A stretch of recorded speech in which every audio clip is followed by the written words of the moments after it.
I was 19, broke, unemployed, and sold my girlfriend's canopy for drug money. So, I thought I better sew her a new one. What a sentence, and what a story. This describes the humble yet outrageous beginnings of NZ Aerosports, the home of Icarus canopies, in the words of our founder himself. From getting a paratrooper toy from his mom, watching parachutes at the DZ as a 6-year-old, jumping off the wharf with a parachute made from bed sheets, doing his first jump at 16, sewing his first canopy on a borrowed machine at 19, and starting to sell parachutes out of a garage in 1986, Paul Gyro Martin had an undying love for the sky. Our company started with one man with the wildest of spirits and a true blue sky dream, a renegade.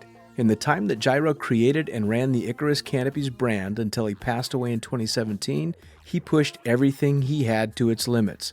We miss him, and we always will. Gyro is the next generation of NZ Aerosports. It honors our founder, of course, because it was the name we all knew him by, but Gyro the rebrand also marks the start of a new chapter, our next jump.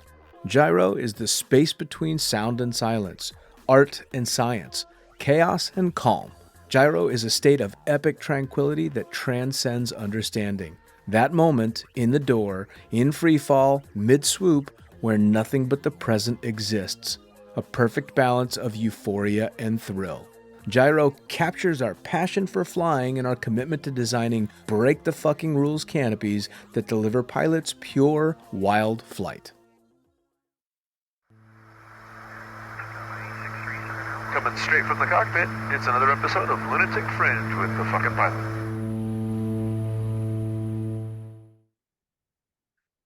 Ready, set, go! Back in the can for a special edition of Lunatic Fringe, because I'm hopping in the Wayback Time Machine for this one. Let's just get started. Who the fuck are you guys, and what do you do? We're the Rans. I'm Ella Ran. That's Yonatan Ran. Oh my God, these faces. It's been a while. 18 years. Yeah. We haven't seen each other in 17 years. Yep. Although I've kept up with all the stuff that you guys have been doing, and I know you're still pretty active, but what are you guys doing work-wise now? Well, I'm actually running 2 small businesses right now. So I have an outdoor store that is really fueling my passion for connecting people with the outdoors and being active, having an active lifestyle, and all the gear that you need to make that achievable and accessible. And then I also own a yoga studio that is right across from Skydivers DeLand that I bought. Nice. Yeah. Nice. So you do bendy, twisty stuff that I should have been doing for the last 20-something years. Yeah, me too. I mean, I found it too late in life after I'd already injured myself skydiving, but it's definitely something that keeps me sane and keeps me feeling whole and able to do all my activities and fun stuff. So I'm sure you've thought the same thing then. If I had only started yoga back when I started skydiving, how much better off I'd be. True. I'm still refusing. I'm refusing to do yoga. Are you really? He did it for a few weeks, like 5-10 minutes a day. And then he was like, it's life-changing. I'm hopping out of bed with no pain. And I'm like, And then he just stopped and he refuses again. But Yonatan, you look like somebody that does yoga. It was good, but I don't. He's pretty bendy. I can attest to that. So Yonatan, how do you keep yourself busy? When I got tired of skydiving, I taught myself how to program, and been doing the same thing since.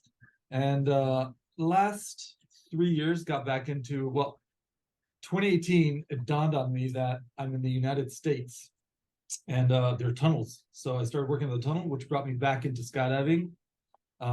Not full time, but very close to. So I'm doing tandems, FF, coaching, organizing some events, sequential events, and so on. Going to events. If there's a record, I'll go running and try and join it until they take me off. Try and join. They're inviting him to be on the base, and when he wants back in, he's in. Of course. Well, I mean, it's got to be kind of tough to get completely out of skydiving when you're like right there with DeLand. I mean, come on. Yeah, it is. But DeLand has the beautiful feature of there's a cloud in the sky and our pilot's tired. So let's shut down at 2 in the afternoon. Fair enough. Frustrating. Yeah, no, I could imagine. When I first got out to Skydive Dubai, it was still a pretty relaxed spot, and somebody'd spot a cloud 5 miles away and go, "Oh, nope, there's weather coming. We're done," and shut it down for the day. Mm, That was we that was tried. back in the day, though, long time ago. So, as per my usual, I always get my guests to jump back to their beginning. So, anything extreme, whether it be skydiving or something else, what got you guys started? I I was a jump master in the Israeli military. So they literally kicked me out of the plane. Um, which at first I didn't like, and then I did. And at the same time, my sister had already started skydiving for different reasons. So at some point, we were doing free fall progression at the drop zone in Israel, Sky Club at the time. And I was doing IAD, which is assisted IAD, IAD, not IED. instructor That's the other assisted thing. deployment. Yeah, it's different. And I remember one specific jump where I'm sitting in the plane with my sisters in the plane as well, and I had two options. One of them was I can jump out of the plane with the possibility of death, or I can stay in the plane with my sister and positive 100% death. I I guarantee. was like, I'm gonna get out. It's my chances are better out there, and that was the start. I remember one specific jump where I think I was like at 3 seconds of free fall, and I got out and I did the 3 seconds and I pulled an under canopy and just looking down, and I saw the instructor that had just thrown us all out jump out and just take a 20-second free fall or something, and I just remember seeing him fall, and that was it. I was 100% in. I want to Just- go to that. Just hooked on. Now, was this in this was in Israel, all of it? This was in Israel. I was still in the military, and we did the free fall progression at the drop zone because it was cheaper than flying C-130s all the time. Sure. So yeah, this was in like 97, late Okay. 97. Got out of the military at 2001, and I went to the drop zone and I sat down. And after about 2 hours, the DZ, like the people there came up to me and were like, "The fuck are you doing, man?" And I looked at them and said, "Well, I'm not leaving till I get a job." And they're like, "All right, let's go. We got trash cans that need emptying." And that was it. That was the start, huh? Yep. Well, so with Israel, military service is mandatory, correct? Yes. What is it? 2 years? 2 years 3. for women, 3 years for men. And if you do something special that requires extra training, pilots, for example, then you have to sign up for longer. Sure. So I did 3 years from August 97 till 2001. And I did 256 military jumps in the military, which isn't normal. I was like, I'm in. I just want to get out of Sure. airplanes. So when everybody was like, I don't want to do the jump, I was like, I'll do it. And I just went for it. And this is round canopy military jumps, not Sure. ram air or anything. So it was He's fun. seen some pretty cool shit too. Didn't you push explosives out of a C-130 or something? Yeah, we did. Nice. My favorite story was we did an cargo drop, which we had two 16-foot pallets in a C-130. Each one of them had fuel and live rockets, like Apache attack helicopter rockets and ammunition on them. For a team that was doing training on the ground. And the first pallet just shoots out and parachutes open. We're like, cool, that was fun. And the second pallet shoots out and nothing opens. And we all run to the end of the ramp. We're like, what? And we just see it falling and hit the ground. And we're like, that was the coolest thing I've ever seen. And my friend was on the ground waiting for this to come. And he said, that was the coolest thing I've ever seen. Because the first one opened, it was like, it's cool. But the second one just coming down and just. Yeah. They're kids. They're like 18 years old doing this. Of course. Well, I mean, I ended up in the military young as well, and I ended up just kind of going wherever they put me. But they let me fill out what they call a dream sheet, where you get to say where you'd like to go in a perfect world. And my one and only choice was Miramar, which was Top Gun. And I ended up stationed at Top Gun. That's scrubbing toilets and towing airplanes and all the shit work, but I still ended up there. So it was still the same thing. You're 18 years old and I'm like, I'm fucking, this is amazing. Really, really cool. So Ella, how did you get started? Well, I grew up in DeLand, so I'm one of the few people jumping here that's actually a native DeLandite. And so I was around skydivers, like my brother did a tandem when I was still a teenager. And I knew that I was going to jump at some point. Like it was always an interest and something in the back of my mind. And you said to go back to like the first extreme stuff. Well, Yeah. I don't really see surfing as extreme. To me, it's just like one of the most awesome things. But I started surfing years before I started skydiving. So that was probably like the first thing where I was, in nature and feeling that kind of presence and connection with the moment. And Sure. so I knew that skydiving is a thing I'm going to love. And I just didn't have an opportunity to do it until I came back from the first time I went to college. And I was working here at Boston Coffee Shop in DeLand. And so all the skydivers would come in. So I started making friends with all the jumpers. And, they're like, you got to come jump. And I'm like, yeah, I know, I'm gonna. And then they're like, okay, I'll take you on a tandem. I'm like, okay. So I did my first jump. And then I knew from the very first time I was hooked. Like, I need to do this. This is going to be a part of my life. So I continued working at the coffee shop, but I also got a job at the restaurant and the bar on the drop zone. Nice. So I would go to coffee shop to work in the morning, leave, go make a jump in the afternoon, and then go to work at the bar, and just like worked as much as I could to jump as much as I could. And in the first month, I think I did 50 jumps, my first month of skydiving. Wow. And it just continued kind of like that for quite a while. That's really cool.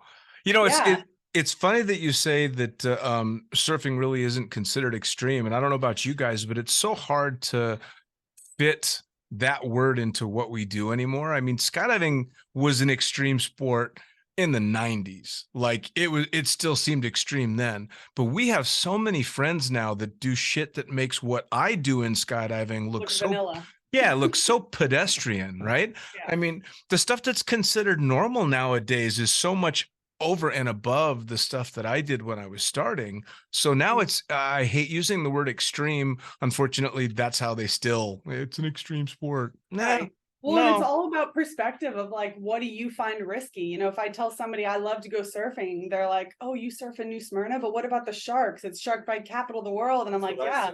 I've literally surfed over a shark and seen a hammerhead and seen a black tip next to me while I'm riding the wave. And it was terrifying, but like, I don't feel that it's extreme. It's just like, I'm mitigating the risk that I can, but I'm also living my life to the best that I can. And I don't want to not live. So like skydiving I don't feel that it's extreme to me, but I think that's just perspective. And maybe we've been jaded by all of our other experiences. Well, on the one hand, we can all agree that we've been in the sport for long enough to say it's not extreme, but how many people do we know that have not survived the sport? Oh, without a doubt. Without a doubt. So it does increase your chances of not making it to old age. Sure. I always kind of figured that maybe with skydiving, the extreme part came along not because of the safety record of skydiving, but because of the speed at which everything moves. Because scuba diving is not considered an extreme sport, but it's fucking so much more dangerous than skydiving. I mean, there's nothing up there that's going to try and bite me. I'm never going to run out of oxygen. I just might run out of air. I mean, there's so much more that can go wrong 30 or 40 feet down on a scuba dive than 10,000 feet up on a skydive. But everything moves dramatically faster and it scares people. Yeah. So I think what makes it extreme and the reason why we have so many friends that exit this world is maybe because of our sense of ego and wanting to always like push the limits too. Like, oh, we're so excited by this amazing new thing and we get this high and this hit of adrenaline. And then we're like, what can I do next? And so like the longer we're in the sport, the more skilled we become at the things that we're doing. So then we start to push the limits. We're downsizing our canopies or we're branching out into other types of flying, whether it's tunnel or paragliding or base jumping or speed flying. So I think that's the other element of it, that we just tend to be those type of people that seek adventure and thrill and fun. And so, we just dabble in all these extreme sports. Yeah, for sure. I mean, don't get me wrong. I never minded the title extreme sport when a non-jumper is talking about what I do, because let's face it, it just kind of makes it sound cool. Until you get around a bunch of other jumpers and they're like, this dude's a fucking pussy, man. What a tool. We're gonna Yeah, call him right? Princess for the rest of his life. Yeah. How For did 20 you get that name Princess, by the way? Oh, the very short story was I got a guy by the name of Michael Hawks who owned the Skydive Las Vegas drop zone got mad at me and called me a fucking prima donna. And then a bunch of Brits that I worked with took me out for a goodbye party, and I did not drink at all. They got me really drunk and I threw up all over the place, and they were calling me prima donna, but one decided it was too long, so he shortened it to princess, and it fucking stuck. It was for me working with you, jacked, muscle, big guy, It just princess. doesn't make any was sense. perfect. I loved it. Yeah. That was we'll definitely get to a few Cross Keys stories. There's no doubt about that. But before we get too far into it, when did you leave Israel and head to the States and start jumping in Mecca, so to speak? So I think it was like after 2 years of working at in Israel, and I became, let's call it, the biggest fish in a very tiny drop of water for skydiving. Sure. And I was like, I don't know how to do anything. I can barely head down, and this is if I want to progress, this is not the place. And I had a friend that had spent a season packing at Cross Keys, and he was like, if you want to go anywhere, that's the place to go.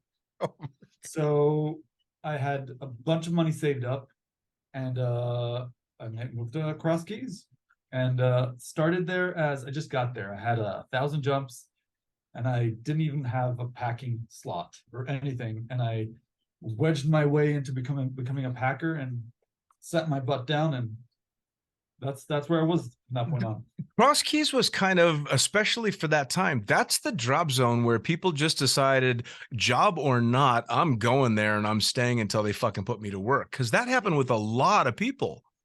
Yeah, I lived in a tent for many months in the forest in the back, if you remember that place. Oh yeah.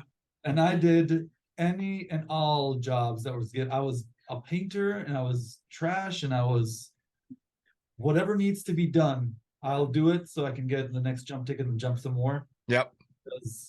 Yeah, that was the place to be. It was what year would that have been? That was, I think, 2003. Okay, so you got there the year before I did. Yeah. Okay. No, was it? Because I packed for, I guess I packed for one season, and then I got my USPA AFF rating and tandem rating, and yeah, because you and I were in the jump rotation together starting in 04. Because I came with the I can't remember his name. Everybody called him Yoda. He only lasted a couple of weeks. They sent him out to Sussex and he got pissed, so he quit. Or as we called it, sucks ass. Yeah. I can't remember his name, but yeah. So I mean, I came out there, and by then you were already jumping. But what was that like? Because I mean, were you kind of like this fresh-faced kid straight from Israel that had no idea, or did you know what you were getting into? I had no idea what I was getting into. Crew cut, straight. Oh, fuck crew me. Cut, tall, lanky, and showing my dreads. Yeah. And it was. I remember the first time just seeing a twin otter and a sky van and a porter and a caravan and a helicopter, and it blew my mind that one place always has all these things, and the landing area, and we have 120 ways happening next weekend, which is just fuck 120 ways. Just laying there looking and hearing a formation for the first time in my life before the equal was just blew my mind. Sure. And it was having a packing, like a loft, a rigging loft, and just everything is right there. It was a good place to be exposed to what skydiving is. Sure. Both in professionalism and it was like, most advanced at the time with Monkey Claw and whatever. Oh yeah. And the parties. Monkey Claw. Oh man. He gave me a nickname that didn't stick, thankfully, but he called me a thunder cunt one day. No, it wasn't me. No, Monkey Claw. Monkey lip. Monkey lip. Oh, that's somebody else. Still. Wait, now I need to hear the thunder cunt story. Oh, it was just some issue with landing and traffic, and it was a busy busy weekend day, and she We was were doing both doing video. video and he got cut off by me on landing or something. And I was like, hey man, like, how did that happen? And how can we avoid this in the future and be safer? And he just started like railing on me, and then he called me a thunder cunt. Then in front she of leaves you. the video room, Yeah. and I'm standing there, and I'm like, she can take care of herself. She's good. And I'm just editing a video, and he says, "What a fucking thunder cunt." I pause what I'm doing, and I turn around, and I'm relatively tall. So I walk up right close to him, and he's here, and I look down at him, and he looks up, and I go, "You watch what you're saying about her." He goes, all right, I'm sorry. Gallant night. I'm sorry. And he turns around to start editing, and I'm like, all right. I turn back. Perfect. Well, that's great though, right? You get your point across. As long as the point is made, then that's it. So, Ella, you started jumping into land. Obviously, still being into land, you liked what you found there. But what was your progression in the sport? Because you were working in the bar, but how did you transition into working in it? Yeah, well, the first couple of jobs I had, I right away pretty quickly did an apprenticeship with Pablito at UPT to get my rigger's ticket. And I And know him well. so yeah, so packing and rigging were my first jobs, and I actually also worked at Aerotech building rigs. So I did a lot of sewing stuff in the beginning. And then I went to Skydive New England, was my first real job at a drop zone, and I was working as a packer and a rigger there, and that's where we got together toward the end of that season. So I did packing, and then Yonatan and I met, and I left and followed him to Israel and back to Cross Keys, where we weaseled my way into a videography job. So I was doing video there, which was awesome. It was a fantastic season. Like, I think I did 17 jumps on one of my busiest days. It was just like video, edit, video, edit, like no time for even peeing or drinking or eating. Yep. And then after that season was when we came back down to Florida, moved to Israel for a handful of years, where I became the first female tandem instructor in Israel. So wow. I opened up the sport for religious, Orthodox, Jewish, and Muslim women to be able to skydive, because until then they couldn't jump, because they can't sit on a man's lap and be connected to them. So sure. So that was cool. So I did video and tandems there, and that was about the time that he was getting a little bit jaded and sick of jumping. And I wasn't getting sick of jumping. I was getting mad at skydiving. Hey. It was being in a situation where the sport was progressing, and we were stuck in Israel, where basically the only thing we could do was tandems. Sure. And I can see people flying in the tunnel, and I can't. And I can see people doing these formations and doing stuff that I really want to do, and I can't because I'm stuck skydiving wise where we were. Sure. And I got so frustrated and so annoyed that I was like, I want nothing to do with skydiving. I hate it. It's bullshit. The environment was not very fun jumper friendly, and they weren't really trying to push the sport. It was just like tandems, just tandems. It's, I mean, it's a wonderful thing that happened to skydiving, and it's a horrible thing that happened to skydiving all in one, because I don't know any working skydiver nowadays that would be where we are without tandems. But I also know, I don't know how many drop zones that have been devastated by tandems, because that's the only way to make money. And I would jokingly say, as a jump pilot all those years, that the worst thing ever to happen to skydiving was skydivers, because as a jump pilot, tandems are easy, up and down all day long. You turn on the green, everybody fucking gets out. There's no calls for go arounds. Nobody's trying to correct shit. They just leave. Yeah, all of that stuff. It's very easy when it's a tandem machine. But then I would have the weekend off and want to go jump, and now I'm a skydiver again that hates tandems, because you're waiting an hour and a half to get on a load, and it's all that stuff. So I definitely feel you there. And it's sad when it's not the sport that you hate, it's just the situation in the sport that you're stuck in. And then we moved back to the US in 2013, and I was still stuck in the end of 2012 for New Year's 2013. Our timelines don't really lie. Okay, I believe you. You guys have been together a little while, haven't you? Almost 20 years, 17 years. We've been married 16 years this year. How crazy is that? Yeah. So How crazy is that? And we're more in love today than we've ever been. Like, oh my God, you should have seen us this morning when we woke up. It was just so adorable. Was very horny. Fair enough. But Hey. also very much in love. Yes. Like we've had a fantastic relationship that's only getting better. Which is how it's supposed to be. I mean, that's kind of the fairy tale. It doesn't happen very often. So I'm glad that you guys appreciate and enjoy what you've got, because it's a rarity. Even in the sport, it's a rarity. For sure. That's cool. So, Yonatan, back to your arrival at Cross Keys as this fresh-faced, really tall, crew-cut Israeli who just stumbled into the craziest fucking drug-fueled party scene on the face of the planet. And he's straight edge too. I know. Not drinking, not doing any drugs, but still managing to enjoy the party and have fun with everybody. I mean, you had to have scratched your head, because as one of those that did partake a few times, we did some really stupid shit. It was fantastic to watch from the side. I really, really enjoyed. There was that one time, I'll never forget this, where With the ladder. yeah, Project Horizon, if you remember what this was an invitational event that would move from drop zone to drop zone, free flying, like trying to push the limits of free flying. Mhm. I was nowhere at that point, nowhere near the level to be invited to this, but they were at Cross Keys and they convinced Selwyn. It was night, it was storming outside, like there's a thunderstorm, lightning strikes repeatedly happening outside, and they convinced him, I think it was for $50, to strip down naked.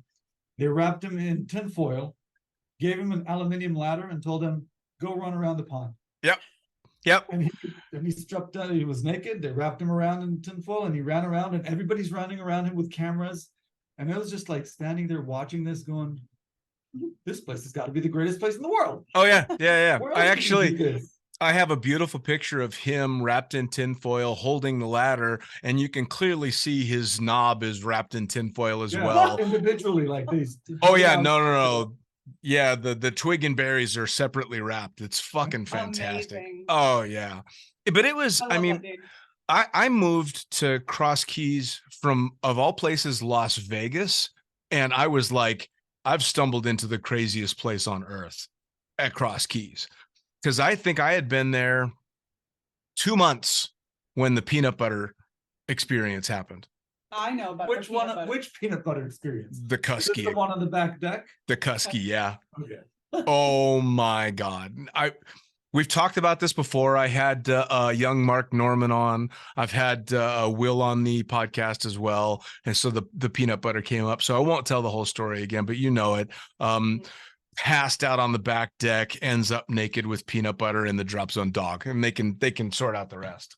By the way, I have a guarantee for a future interview date with the one and only Mr. Selwyn Facey. Yes. I'll never forget the one time he was, I assume, on acid. Never know. He was. I walk into the bathroom at night. He's just standing there staring at the mirror. He's got a tie-dye shirt on, and then he just starts pulling colors off his shirt and throwing it at himself in the mirror. And I was like, "What the fuck are you doing?" He was like, "He's throwing paint at me," and he's pointing at himself in the mirror. And he just had a paint, just pulling and just losing his mind. Yep. Such a beautiful soul, but also very highly entertaining person. Oh my God. Oh my God, yes. Well, I'll never forget the first time that I met him and Will. I'd only been at the drop zone for like a day or two. And I happened to have 2 rigs because I was told if you're going to be shooting video, you got to be able to do back-to-back. So I had 2 rigs when I went out there. And they knew that I was there to work, but neither of them had introduced themselves to me. And they're running off the landing area and they're training because they want to be competing in free fly. And they asked me, have you got any rigs? And I'm like, yeah, there's a blue one right next to a black Micron, and cool, thanks.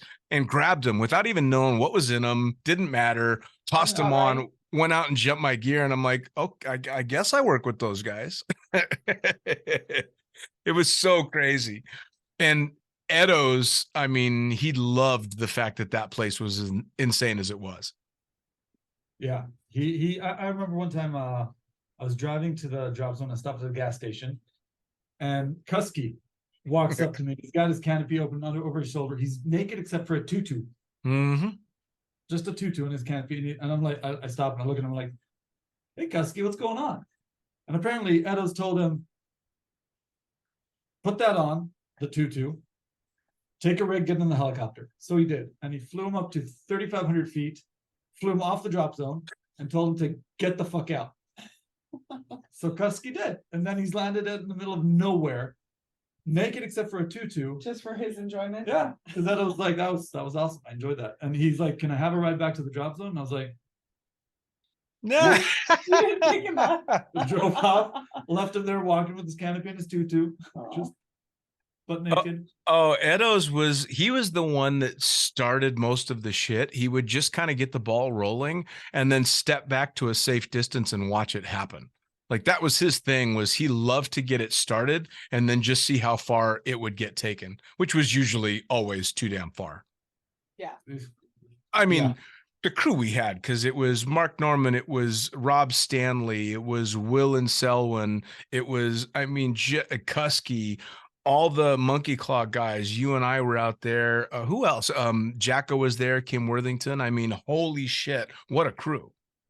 We had Jono. Jono flying. Yep. And we had Crow, Tristan. Do you remember what they ended up calling him?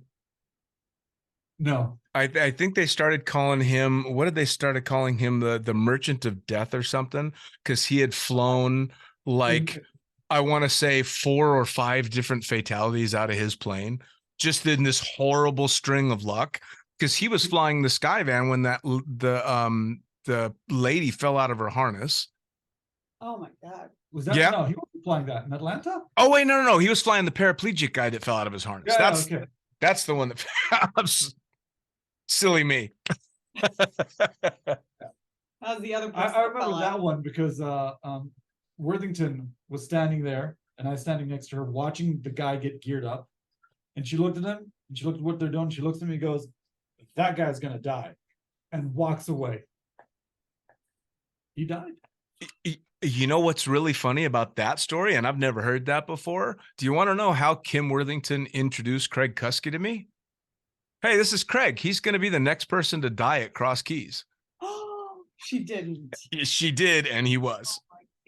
Oh my God, Kim. Chicken. Kim is death incarnate. It's her.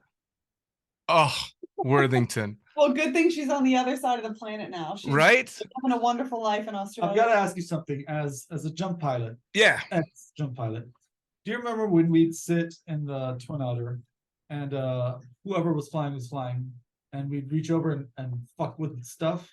Oh yeah. We were just talking about this yesterday. How would you as a jump pilot feel if somebody did that to you now? You're just flying around and all of a sudden the plane starts pitching down. You're like, what the fuck? Well, I have a rather unique perspective on that exact question. John Eddowes is actually the one that taught me how to fuck with the elevator trim in a Twin Otter. And he taught me, and then two loads later, I was doing it. And that's when the pilot lost his shit and kicked the rudder super hard and almost knocked Sarah out of the plane. We landed. Eddowes calls me on a shutdown, calls me over. Did you fuck with the trim? I'm like, yes, I did. He calls the pilot over and smiles and goes, you're fucking fired. Fired the pilot and patted me on the back. You kidding me? No. His reaction was pretty violent. Well, yeah, his logic was perfect. Eddowes was like, if that's how you react from somebody fucking with your trim, what are you going to do when you have an actual emergency? Yeah. So in answer to your question, because I actually got one of my brethren back in the day fired, I always had the mirror to watch the jumpers specifically set so that every time one of those fucking yahoos of mine would get behind me that I knew would fuck with me, I could see the trim. So I avoided it, but I would like to think, because I flew I have a little right around 11,000 hours in Twin Otters. And I'd like to think that I'd just kind of look down and laugh. But it depends. On a Caravan, I remember we'd unzip the roof cover so that we could pull a cable. Oh my God. And fuck with the pilot. Fucking jumpers.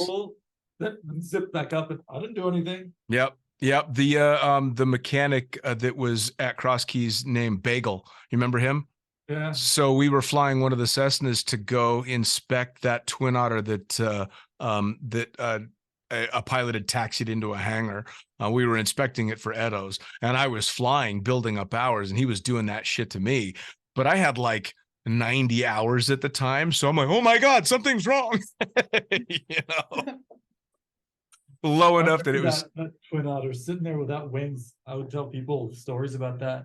Yep. Like I remember standing there with a tandem student waiting for the plane. The plane starts up, and he taxis next to us and taxis away and takes off. And he's like, "What's going on?" I was like, "You see that other twin otter there with the wings on the side?" And he's like, "Yep." He's like, "Last time we got on that one and we taxied and tried to take off and the wings flew off. So now we test it before we get on." And tandem students are like, "Checks out. Yep, makes sense." God, the stuff that we used to do with those tandems, because Cross Keys was an insanely busy tandem factory that also happened to have a lot of fun jumpers. But I mean, you remember on Fridays and Saturdays, you'd do 25 tandems a day. Do you remember the Red Bull world record? Yeah. Do I? You did 26 in a day. Yeah. Yep. I have a record for throwing up 3 times in a day. Ew. Why? All I drank was Oh, fucking Red Bull. Yeah. Oh, okay. That's all we understood. had, just Red Bull and tandems. And then I stopped at 26 because John Edwards was like, I needed to do demos off the helicopter into the pond. I was like, Yeah. I'm in. Let's Yep. go. Yep. I did 29. Jackson, I think, had the record that day, and he did 31. Yeah. Which is insane. Okay. That Well, sounds like Jekyll and I screwed ourselves because at the beginning of the day, we learned that if you land really quick, the way they were gathering up all the customers, they'd put them just kind of in a bullpen, and you would just grab the next geared up customer and get on the plane. So we learned really quick, if you run really fast, you get to grab all the cute girls. So we're running past everybody, grab a cute girl, get on the airplane. But about jump number 15 or so on, all the cute girls had jumped. And it was just a bunch of middle-aged, chubby, pissed off guys that we'd been running past all day. And we got, really angry, sweaty guys I think it was in August in Cross Keys. That was a good day, though. Yeah, it was a fantastic day. And the party that night was kind of out of control. It was, man. I remember they had a fire truck that just poured out beer. Yep. out of the fire hose. Yeah, they Oh. filled it, fire truck, a real fire truck. They filled it with beer, and That's like a beer bong on crack. it was Yeah. Well, they hired a bunch of cocktail waitresses and dressed them all up as like old World War I flyers with the hats and the goggles and everything to be the waitresses. And they had this huge spread of food for everybody to eat. But most of us were too sick from drinking Red Bull all day and couldn't eat. And the other half that weren't too sick had already started dropping Molly and were already too far gone. So it was craziness. So It was, yeah. how about you, Ella? Any wild and crazy days? Was it all DeLand, or was it by the time you hit Cross Keys it had mellowed out? I feel kind of gypped hearing all the stories about Cross Keys because the season that I was working there, it wasn't as insane. However, I got my fill at Skydive New England. Okay. So you guys talk about Cross Keys being crazy, but talk about drug fueled partying. I mean, we had 1 month and a half of the season where it just rained every single day. I remember we didn't see a blue sky, not even a hole in the sky for maybe 6 weeks. Wow. And so, what do you do when you can't jump and you're in the middle of Lebanon, Maine, and, surrounded by skydivers with nothing else to do. You So get hurt. we didn't get hurt, but we certainly partied. But I wasn't I wasn't straight edge like Yano, but I wasn't super heavy into drugs ever. Sure. I think as I'm getting older, I'm coming around to it Yeah. a little bit more. I like the psychedelics. What can I say? The older we get, the more we're like, Yeah, when I leave here, that's what I'm going to get. Right. Some mushrooms, but Well, it's funny. My wife has got another year to go to finish up her psychology stuff, and she wants to go into therapy working with psilocybin. yes. Which is fantastic, especially with what's going on in the States. And we're probably only a year or two away from them legalizing it for therapy, which is fucking incredible. And here I am going, psilocybin is fun. Ooh, fun. I'm going to go play with bubbles in the backyard. Yep. I'm I went from straight edge to haven't tried that yet. See, that's kind of funny because if at the time when you and I met, you already had the dreads going, and of course in Cross Keys at that time, if you were jumping, half of the time you're walking around with no shirt on and your jumpsuit tied around your waist if it's a weekday and all that. And if you had lined everybody up and asked them who in this crowd does drugs, you probably would have been the first person I pointed at. I'm like, that guy's a fucking stoner. There's no way he's not. And then we became friends, and I'm like, dude, you don't even drink? Like, holy shit. All right, cool. Here we go. So, Yono and I both had dreads. And when I first came to Cross Keys, I remember sitting at that little bar outside, and somebody walked up behind me and tapped me on the shoulder and was like, Yono. And I turned around and I'm like, what? Like, they mistook me for him. And that wasn't even the first time that people thought we were related, like familial relations. In Israel, people went up to his dad and were like, do you have another daughter I don't know about? Didn't even know the connection between Yana and I dating, and thought that I was his sister. So we kind of played that off too when we were in Cross Keys. We fucked with the tandem passengers sometimes. No, that was Cruzy. He initiated that. Cruzy did initiate it, but he was like, those two, they're from Alabama or Kentucky. And then right before, and we heard him talking about this, so we really went in for the smooch right before exit. They're siblings. They're from Alabama. That's what he kind of said. That's how they do. And then before exit, be like, big old kiss. French, and then leave. Which actually you could actually pull off, because Yonatan, you have like no accent. You have an American accent. So considering you grew up and went through the Israeli military and everything, to have no accent whatsoever is. Did you work at keeping the accent at bay, or did you just end up? Well, he went to American school, international school. My English started from an American school, so my parents were diplomats. So kindergarten and first, and I'd say most of second grade, I went to an American school surrounded by Americans. Okay. So my English that I was exposed to was American English. And then when I came to the US, just being immersed in it, it just came back. And now I can fool you in the other direction. So we lived in Israel for a few years. So when I speak Hebrew, people think that I'm Israeli. Nice. And when he speaks English, people think he's American. Now, did you learn Hebrew just because you were with Yonatan, or was this something you learned before?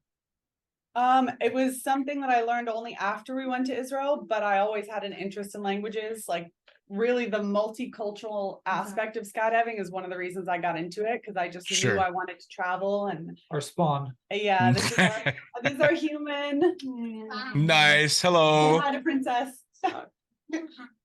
I would curtsy if I was standing up. It's cool that you did the language thing.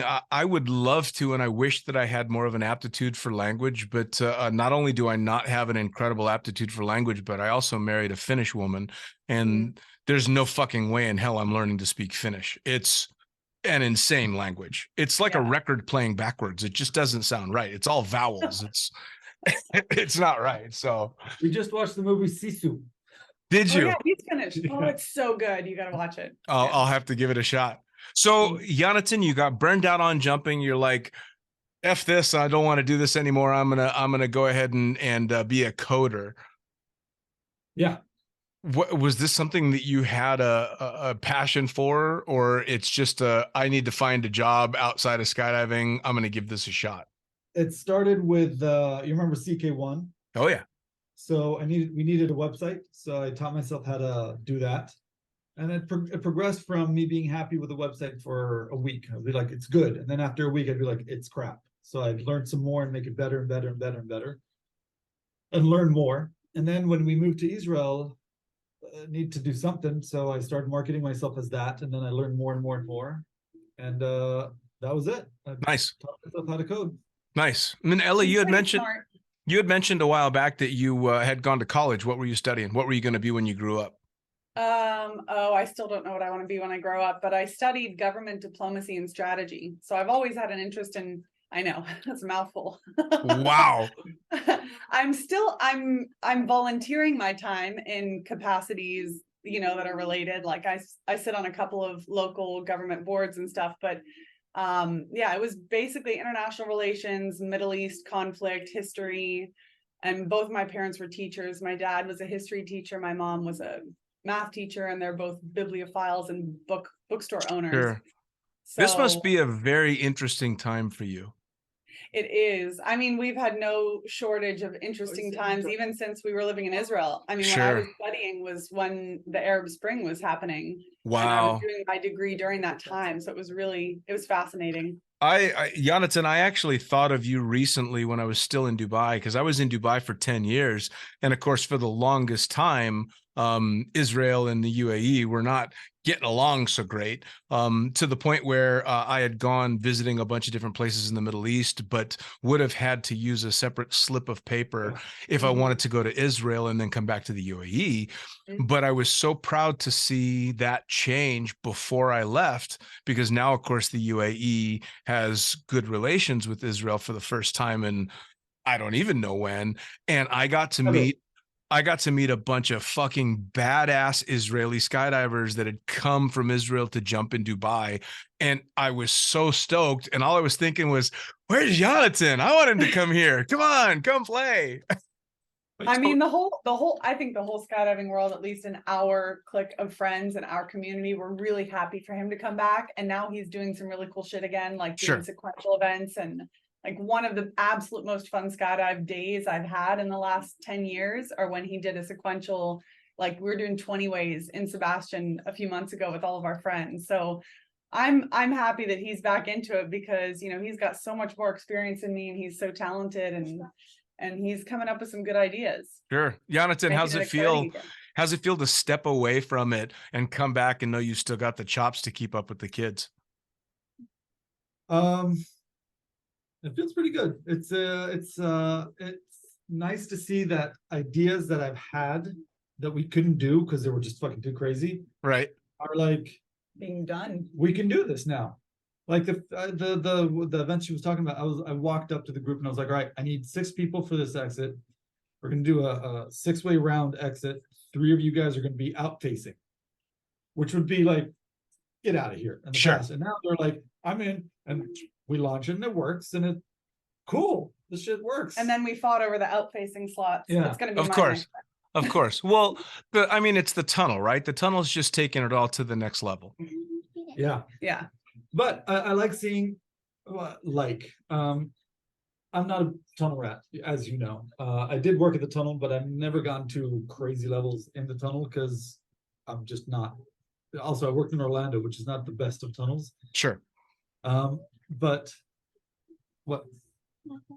Well, it's nice to see that I've seen people shred like nobody else in the tunnel. Like smoke me by miles, and then we put us together in the sky, and it's completely reversed. Yeah. They're good. They're okay in the sky, but they have so much to learn. So it's a situation where I can learn from them in the tunnel. They can learn from me in the sky. Yeah. I mean, I'm very happy to see that. There's definitely crossover between the two sports, but they are definitely two different sports. Yeah, it's body flight, but they are two different sports. And I think the mental game with skydiving, you have to earn every bit of it. I mean, you have to earn your time in the sport and the jumps that you've got. Whereas the tunnel, you don't skip the fear factor, but it's certainly dramatically less than it is in skydiving. So when it comes to doing bigger stuff too, like you can't really emulate big formations in a tunnel. Now we have the tunnel where you can fit 40 people in, but 40 is not 80, 100, 200, like flying in a 10 plane formation, you know? And so the skill set and the body of experience that you develop being a skydiver, like he has for 20 plus years now, is going to help you to be able to function and you know, do the thing in those high pressure situations that even if somebody could fly that slot, if they don't have the canopy skills or the canopy awareness or the landing, or, you know. Sure. Now, what about this little one? If is she going to be a jumper when she gets a little older? What do you say, Cora? No. You never want to jump out of the plane. Not even a test. Tell him how many skydives you have, though. Like 40. You have 40 skydives in utero. Fair enough. She also has about 20 tandems in utero. Well, would it be considered 3 ways? Because it was me, the tandem passenger, and her? Every one of them would be a tandem because I'm on it. That's true. That's true. So I guess that would make her the secondary instructor on an in utero tandem. Yeah. So no interest in skydiving when you get older. You don't want to jump. You don't want to jump, babe? No. Is it completely out of the question or is it a possibility? Possibility, but very low. We live in a bizarro world. It's so backwards when parents are trying to talk their kids into doing silly shit. At some point, I'll strap her into a harness and just take her. She's told me before that skydiving is boring. And yeah, I think she's also a very different human than us. Like, she is more of a worrywart and an anxiety monster and, like, you know, is fearful of the worst happening. Sure. Whereas we're aware that we've experienced it, it has happened, but we're aware of it and we do everything that we can to mitigate it. So, like, sure. But she doesn't know about all the risk mitigation. She's of just course. like, that's dangerous, that's scary. Yeah. My daughter's the same. My daughter doesn't really have any driving desire to be a skydiver. She's done a couple of tandems and they were fun for her, but she's on her own path and she's a working professional now and doing her own thing. So, which doesn't hurt my feelings. Like, if she had wanted to be a skydiver, it would have been okay, but I don't know that I would have wanted her to follow in my lifestyle, but the sport, absolutely. Yeah, and that's the thing too. Like, and in this past year, we've been talking a lot about with Project 19 and inspiring others to live bold, brave lives. Like, I think that we can exemplify those things for them and they'll take that into other aspects of their life. Even if they don't follow in our footsteps with skydiving, if they see us, you know, meeting these challenges head on and doing these really terrifying things and like doing them with composure and with presence of mind and with safety in mind and all of that, it can still, you know, inspire them in other areas. Sure. And by the way, major props for all the Project 19 shit. You guys are fucking killing it. It was awesome. I mean, I was so badass. It was literally one of the most inspiring, impactful experiences of my entire skydiving career. And I was very late to the game because I wasn't current for many, many years from my neck injury. And so I was only doing subterminal jumps. But he and Sharon did a couple of camps and did some big wave camps. And I was like, can we do some more big wave flying? Like, I literally texted Sharon, when can we do another big wave camp? And this was like 3-4 months before Project 19. And I was like, she said, well, are you asking because you just want to do it and it's fun? Or are you asking because, like, have you got a goal? You want to do this? And I was like, I don't know, maybe. And she's like, you should go to the Project 19 tryout camp. And it was the very last one. So oh, wow. 3 weeks later, I went to the last tryout camp and I got an invite to the bench, which I was really happy about. And rock and roll. You know, being so uncurrent, I was like, I don't have any expectations. If they use me, great. It's going to be an amazing experience. But it was like, it was incredible and profound and unforgettable. And she was on a 97 way. And I flew 8 seconds on a 97 way. I was the last diver out of the left trail plane and the last to dock on the formation. And I held on to it for 8 incredibly beautiful seconds. And I just, I'll never forget that. Oh, of course you won't. Camera, but it's like, it's on repeat in my mind very often. Well, you know, the coolest thing about that and that project specifically was I was literally on the other side of the world watching it happen through posts here and there. And I'd still just get the vibe off of it and the tingle off of what was going on. And it was super inspiring. And believe me, I know it's not meant to inspire middle-aged white guys, but I was still super inspired. Right? You know, well, it's from the outside looking in, right? I'm like, this is so impressive. And it's so wonderful to see something like this happening in a sport that I've embraced for so many years. And just kind of 2 steps in front of the rest of the world doing really cool shit like that. Yeah, I'm so proud of everyone. They just did such a great job with that event and they're rewriting the way that these kinds of things are being done. And I just fucking love it. Yep. I'm so in for all of it. Speaking of, what was the neck injury? I had a canopy that was really old when I bought it from Peter G. It had probably, I don't know, 2,000 jumps on it. And that one tended to smack me. So I had some really hard openings, like 5 in a short amount of time, that caused me to have a herniation in my neck and several bulging discs in my neck. So I continued to jump and live in pain for a very long time and continued doing videos and tandems. And then while we were in Israel, I finally got a CT scan that diagnosed what the issue was, but I still didn't have a solution on how to fix it. And then that's when we came back here and I found yoga. I was like, well, that's it. So you didn't, no surgical intervention? No surgical intervention. I used to have 2 or 3 times out of the year, I would have a flare up that I would be stuck in bed. Like Yonatan would literally have to lift me out of bed. I couldn't pick up my arm. Like Yep. radiating pain was so bad. It was debilitating. I couldn't Yep. pick up my baby. Yeah. And so I started practicing yoga here at the yoga shed with Emma, and then continued my practice, and it's progressed through the years, and I have almost no flare-ups anymore, and I've avoided surgery completely. Well, we're Now going I to can talk. stand on my head, stand on my shoulders, and it's We're going to awesome. talk off podcast. Unfortunately for me, I am 2 surgeries in now. I've Yeah. had 4 discs removed and replaced, and broke one of the discs and had it replaced and stuff. But I know that I still have enough range of motion that yoga is still an option. But if this is a lesson for any of the newer jumpers listening, do fucking yoga. Stretch for Christ's sakes, because man, and oh man, strengthen all those surrounding muscles too. I mean, like one whiplash could be all that you need to have some kind of injury occur. Oh yeah. But like it can be prevented. You can prevent having those things by, good canopy maintenance, getting your relines when they need, before it needs to be relined. There's all sorts of ways that you can avoid it. Yeah. Don't keep jumping a canopy that's whacking you. Send it to PD and say, this one's fucked, and they will concur. I had one bad opening that I guarantee was the catalyst for most of the injuries. In Yonatan, it would have been working with you. You probably would have been on the load. I was shooting video for Mark Norman and blew up a parachute, nose to tail, top and bottom skin. But it wasn't even on the attachment point of the pilot chute. It was 2 cells over. How you do that, I don't know.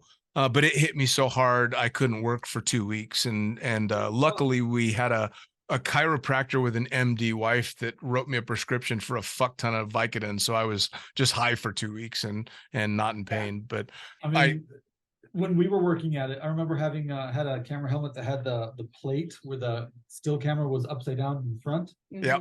And I had an opening that was so hard that this like 1/4-inch aluminum plate bent upward. Yeah. How fast my head went down. Yep. And we were just tougher. We survived. Whatever, man. Tough or stupid. Mostly stupid, I think. You're gonna be stupid, you better be tough. Yeah. I mean, we were stupid and tough, and some of us just weren't tough enough. Yeah. Well, it's funny because, I've got all the aches and pains, and I've talked to a lot of the guys that have been in the sport as long as I have. I had a really great conversation with Shannon Pilcher, who deals with a lot of injuries and pain. Jeff Provenzano deals with stuff like that, and all these rock stars, and all of us have the same opinion, which was, I did it to myself. So for as much as I want to be pissed that everything hurts when I wake up in the morning, at the end of the day, I kind of earned all of this. So it's a very bittersweet kind of pain every time you wake up, because A, it hurts, but B, I'm still waking up. So yeah. Well, and Shannon and Shawan are good friends of ours too. And Shannon and I have talked a lot about pain management and stuff. And we're actually starting to do cold plunging in this past year. Yep. So that is another thing that I'll say. Like, we have a bathtub in our backyard, and we've been doing cold plunges a lot. And that's also really helpful. Nice. And I think the lesson to take from all of this is that, like, there are some pains that you have to go through, whether it's like stretching tight muscles or strengthening weak areas, that you shouldn't avoid. Because if you avoid them and you don't do these things that are going to help you in the long run, you're going to end up with a pain you can't avoid for the rest of your life. Absolutely. Something. So well, and the cold plunges just give you, I mean, above and beyond everything else, it gives you a hell of a buzz for the rest of the day. I had Jason Maletsky came to stay with me while he was getting some tattoo work done, and I live just outside of Helsinki. And there's a place just down the street from me that actually chips the ice out of the Baltic and I saw that video. Yeah. So I was just behind him. Well, that water was 2 degrees Celsius, and we were in it for 5 minutes. I'm in. Yes. You guys tell me when to pick you up.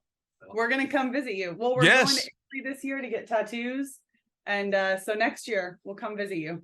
Hell yes. Well, because we've been this last winter we went up to Lapland. We'll be going again this year, and probably a yearly thing to see the Northern Lights. And there's this beautiful lake and a cabin that we stay up in there, and cold plunge as well. But that's straight 0 degree Celsius water. Holy shit! Can we make this plan right now? I know I'm inviting us on your trip to Lapland, but can we go cold plunge in the Northern Lights next year together? Yes. Okay. Without a doubt. Aside from the trip and all that, I would just be so happy to meet you again, see you again in Yeah. person. Right, dude. I was so stoked. I told Ella this is. Dialogue between two guys. I had sent her a message. I'm like, your man has not fucking changed in all these years. And then when she confirmed that you guys would come on the podcast, I was literally bouncing around the house going, fucking Yonatan's coming on. Holy shit, this is great. Because it's been so many years and Ella, we were such a tight crew in Cross Keys that after the 2 busy seasons we worked together, we all had similar accents. We all had a little Cross Keys weird accent because we just hung around our group and nobody else. Like outsiders would come in and kind of say hello, but I mean, you're Monday through Monday with the same crew, day after day, night after night. And it was just a spectacular time. Yeah. It really was. I kind of wish I had found you all. Do a you little earlier. remember when you, me, and Jacko moved into Squeaky Springs, as it was nicknamed? Yes, I remember Squeaky Springs. I do at that. Although, let's be honest, there was only one room the squeaking was really coming out of, and it wasn't yours or mine. No, definitely not mine. Yeah, and it was more of a fucking jackhammer sound than it was a squeak, but yeah, those were absolutely fantastic times. And the cool thing about it, and my favorite thing about skydiving, is you're a member of a community for life, and those memories that you have with these people tie you to people all around the world forever. Yeah. To some really honestly spectacular people. And I mean, it's so good to sit down and talk to you again after all these years. And by the way, before I forget about it, I know it's morning time for you guys, but because it's the 4th of July, I'd like to raise a toast.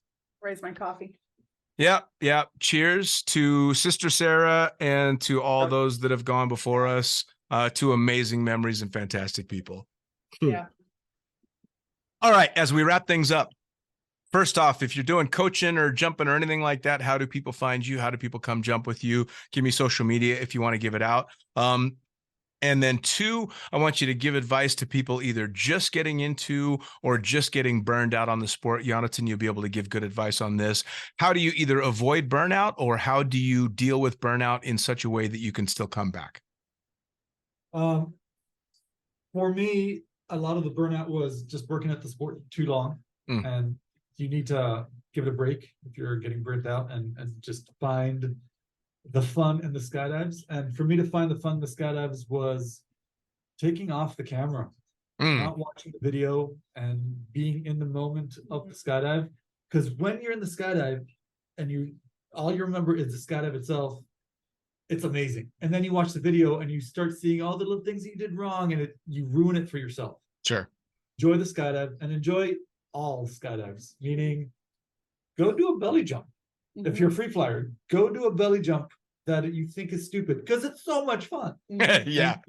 It's the stupid skydives are so much fun. We did a speed star competition a few weeks ago, which was amazing. Amazing. Belly speed star. Well, we were doing free fly too. Okay, we started free flying, and then we're like, okay, we're losing, so let's switch it to belly. And then we fucking rocked it. Yeah. Nice. And it's so much fun. Speed star. How point break of you. I want to get new people into sports, so we're doing speed star. Yeah, nice. Ella, how do people come out and either do coach jump with you or anybody you know, or they're just thinking about getting into skydiving? I've got a group called the Beginner Skydiving Forum that tunes in a lot. So they're out in the Florida area. Where do they go? Who do they talk to? Okay, well, actually, after almost 18 years in the sport, I just got my AFFI rating in the last year. Yes. So that's exciting. And I've already got a couple of students. So we could do AFF, we could do coaching. They can come to DeLand, contact either Yonatan or myself for free flight coaching or anything. We're also organizing some events, like he's doing vertical stuff. I'm also doing vertical stuff, but this year I'm organizing an all-female belly event. So nice. FF Sequential in September. Right before nationals, where I'm also competing for the first time. Nice. I know. I'm doing 4-way. What the hell? It's gonna be awesome. Yeah, but about the burnout question and just tagging on to what Yano said, I think diversify. Like, there's so many different aspects of this sport that you can do. So if you're getting fed up with something, whether it's the place, go somewhere else, find a different crew if that's not your people, or try a different aspect of the sport. But also remember that if you're, a badass free flyer and you're stepping into wingsuiting or base or whatever, like, remember that you are a beginner, like let go of the ego. Don't be complacent. Go back to that beginner mind. Like, hopefully people will always have that beginner mind of I'm always going to learn. I'm always going to be safety conscientious. Super humbling. Going Yes. Yes, it is into humbling. something new like wingsuiting. Holy crap. I was like, it's going to be easy. The only thing I could think of throughout the skydive was, oh my God, I'm gonna die.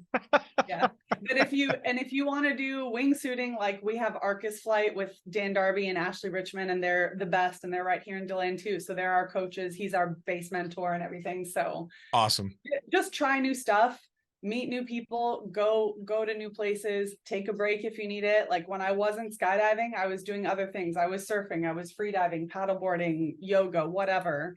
And like, it shouldn't be your everything either, because you never know when you or the universe might decide you can't jump anymore for physical reasons or some other reason. So like, it shouldn't be the thing that's keeping you together or that keeps you sane. It can be something that enhances our life and brings us connection of community and all that. But like, diversify, not just within the sport, but outside of the sport. Connect with your jumpers in other ways. And that's going to maybe bring you back into the fold and make you want to jump again. So. Sure. Actually, that's the same advice that Provenzano gave. He said most of the learning in the sport, in my opinion, happens off the drop zone with jumpers.